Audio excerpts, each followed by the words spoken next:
Dios les bendiga. Bienvenido una vez más a su programa Verdades que Incomodan. Quiero aprovechar en este momento para hablarles un poco acerca de las doctrinas de la gracia. En Judas 1:3 nos habla que nosotros debemos de contender ardientemente por la fe una vez dada a los santos. Cuando hablamos de fe es un cuerpo de doctrina, el cual nosotros debemos de conocer. Si nosotros no lo conocemos, no podemos entender el verdadero evangelio de Cristo. Para comenzar, quiero hablar un poco de historia porque es necesario que conozcamos la historia de la iglesia. Hablemos del pelagianismo. Este fue fundado por un monje llamado Pelagio, que vivió a finales del siglo IV y comienzos del siglo V. Él comenzó a proclamar una doctrina herética, la cual afirmaba que el hombre no había sido afectado por el pecado de Adán. Únicamente Adán pecó y por ende todos los seres humanos somos buenos y podemos llegar a santificarnos por nosotros mismos. Sin embargo, San Agustín, que fue su contrincante y se opuso a esta doctrina porque conocía que la gracia de Dios era la que nos libertaba del pecado, dice la historia que era contemporáneo con Pelagio. Este fue un padre y doctor de la Iglesia Católica que después de su conversión verdadera al cristianismo fue un obispo de Hipona al norte de África y lideró una serie de luchas contra la herejía de los maniqueos, los donatistas y el pelagianismo. Verdaderamente un hombre iluminado por Dios y exponente de la gracia divina. Todo comienza con una controversia entre Pelagio y San Agustín. Pelagio estaba seguro de que aunque Adán pecó, su pecado únicamente lo afectó a él de manera particular. Por consiguiente, su descendencia nace con la misma condición, la que él inicialmente se encontraba, con un libre albedrío, el cual le permitía inclinarse a pecar o no hacerlo. La gracia divina no era indispensable para que el hombre pudiera elegir a Dios. Es decir, que no necesitaba que Dios actuara para que nosotros pudiéramos ir a buscarlo a Él. Es decir, no necesitamos de la gracia divina, ya que nosotros, de cierta manera, no tenemos nada que ver con el pecado de Adán y tenemos, de cierta forma, la libertad que Adán tuvo, la oportunidad que él tuvo de elegir o no a Dios.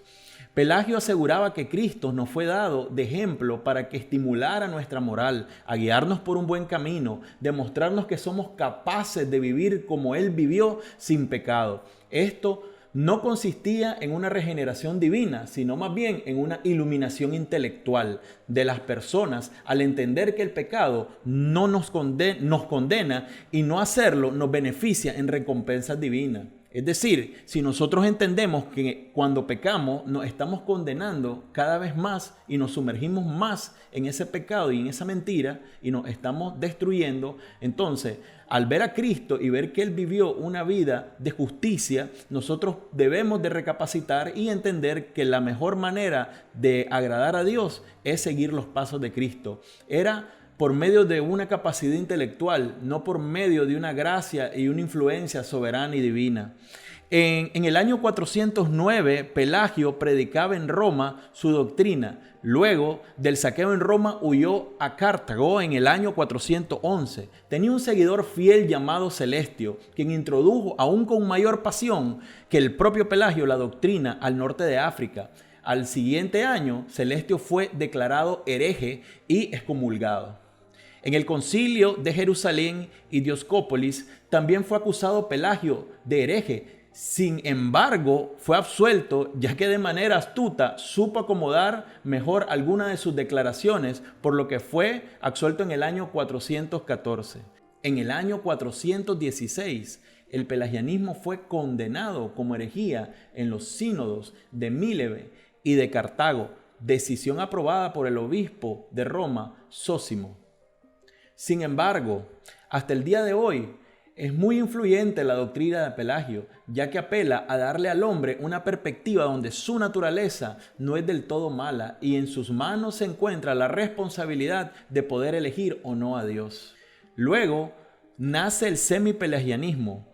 Claro que después de haber sido considerado como herejía el pelagianismo y haber sido aceptadas las doctrinas de San Agustín, tenemos algo que se forma llamado semipelagianismo, porque en toda su totalidad no fue aceptado los puntos doctrinales de manera universal de San Agustín. Los puntos más controversiales eran la gracia, el libre albedrío y la predestinación. Por esto se intenta realizar una síntesis de lo que se enseñó por parte de Agustín y de Pelagio, referente a lo que necesita el hombre para que ponga su fe primeramente, para luego Dios lo dote del complemento de fe. Esto era un pensamiento que se tenía por los semipelagianos, ¿ya? Esto se conoce como el comienzo de la fe, que vendría del libre albedrío del hombre, y el complemento de la fe, que vendría de Dios. Era una colaboración entre el hombre y Dios para poder llegar a la salvación. Uno de los grandes defensores de la doctrina semipelagiana fue Casiano, quien fundó 2 monasterios y escribió varias obras importantes. Él lo planteaba que tan pronto Dios ve en nosotros aquella buena voluntad, la ilumina y la alienta y la incita hacia la salvación, haciendo crecer lo que Él mismo plantó o lo que ha visto surgir por nuestro propio esfuerzo. Según él, la gracia y el libre albedrío operan juntas. Por eso se afirmaba que la voluntad del hombre no estaba dañada del todo por causa del pecado, por lo que aún disfruta de cierta libertad en virtud de la cual podemos buscar a Dios. Por lo cual, la gracia se manifiesta no como operativa, sino como cooperativa. Como estamos viendo, todo depende de un 50-50. Si yo decido seguir al Señor, entonces Dios viene y me ayuda a que esto se haga posible. Cuando ve la buena obra, la buena voluntad que yo tengo de encaminarme en los caminos del Señor, valga la redundancia, entonces es que viene Dios a hacer ese milagro y poderme dar a mí la capacidad de perseverar en este camino.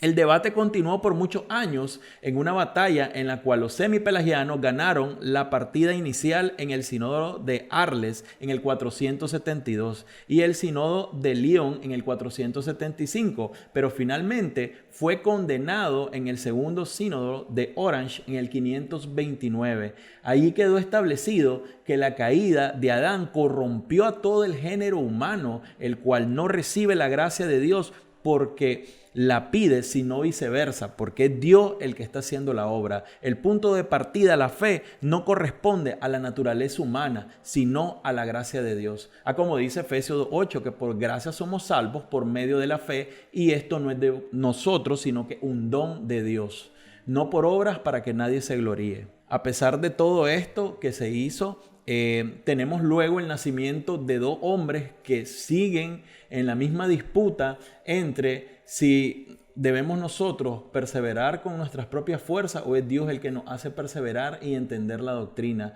Llegamos a los años 1500 en los cuales nace un hombre llamado Juan Calvino, nacido en el año 1509. Fue un teólogo francés considerado uno de los autores y gestores de la Reforma. Recordemos que Martín Lutero empieza esta reforma años antes que él y de esta manera toma fuerza la reforma y muchos hombres de Dios comienzan a levantarse.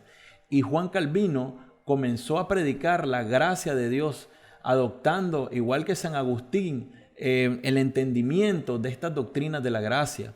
Sin embargo, Jacobo Arminio, nacido en el año 1560, fue un teólogo neerlandés. Inicialmente de la escuela calvinista, en una ocasión que le tocaba presentar defensa en contra de las enseñanzas del señor Dietrich Korther, quien se disponía principalmente a predicar en contra de la predestinación, encontró insostenible a Jacobo Arminio lo que los argumentos doctrinales de Juan Calvino decían referente a ella.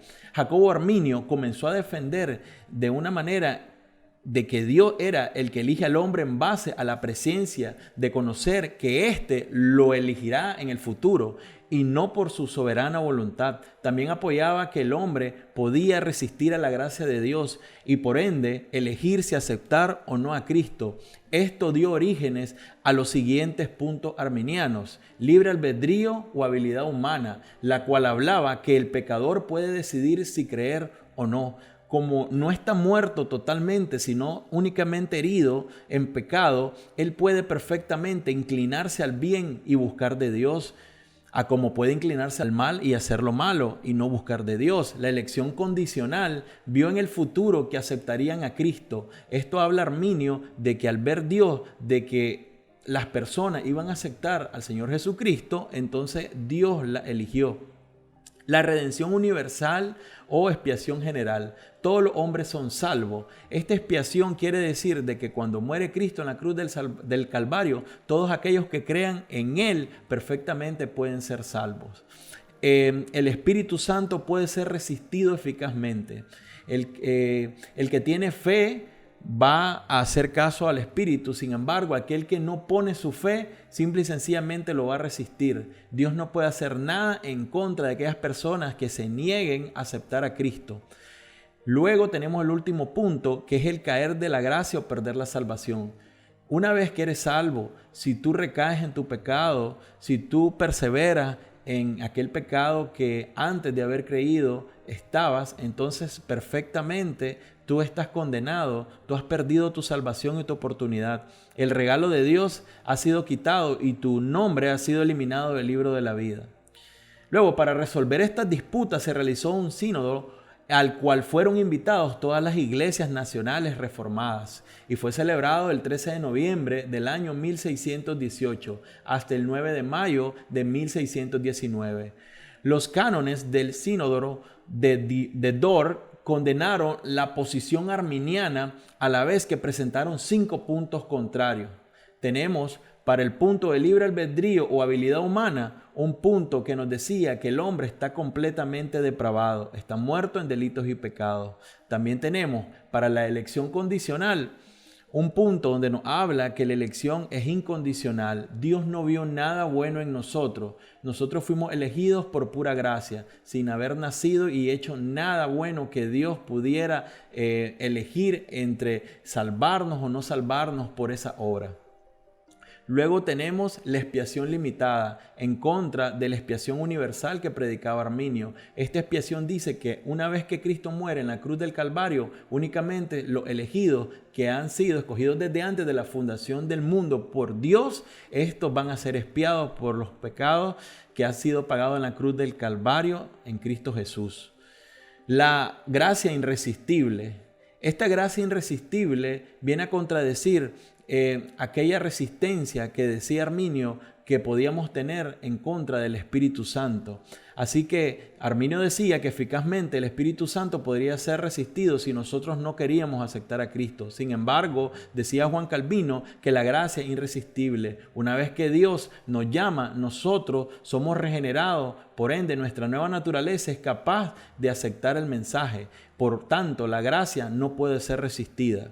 La perseverancia de los santos. Esta perseverancia viene a contrarrestar el caer o perder la salvación, ya que la salvación, al ser un don divino, al ser un regalo de Dios dado por gracia, nosotros en ninguna manera podemos perder esta salvación, ya que el que comenzó la buena obra la va a perfeccionar hasta el final. Estamos en las manos de Cristo y al final Él nos ha prometido vida eterna, no vida temporal ni condicional. No obstante, el arminianismo no murió allí. Sus doctrinas fueron asimiladas por bautistas generales, monitas holandeses y la mayoría de iglesias de la actualidad. Y eso es lo lamentable, porque hoy en día tenemos muchas iglesias que siguen practicando el pelagianismo, el semipelagianismo y el arminianismo. No se han dado la tarea de entender la gracia de Dios y poder ver en realidad que es Dios el que hace todas las obras. Con esto debemos de entender, anteriormente estamos hablando de un grupo de predicadores que se han disputado de muchas maneras la gracia, la perseverancia de los santos, la predestinación. Sin embargo, algunos hasta el día de hoy no han querido tocar esos temas por miedo, lo han dejado en las manos de muchas personas indoctos, los cuales tuercen los versículos para lograr probar lo contrario. Debemos de entender la soberanía de Dios. Una vez que Dios hace la obra y la comenzó, Él mismo la va a terminar. De Dios es la gloria en esta salvación. Nosotros, simple y sencillamente, somos seres humanos caídos y muertos en delitos y pecados. Pero esto lo vamos a ver en el siguiente tema de la depravación total. Que Dios me les bendiga.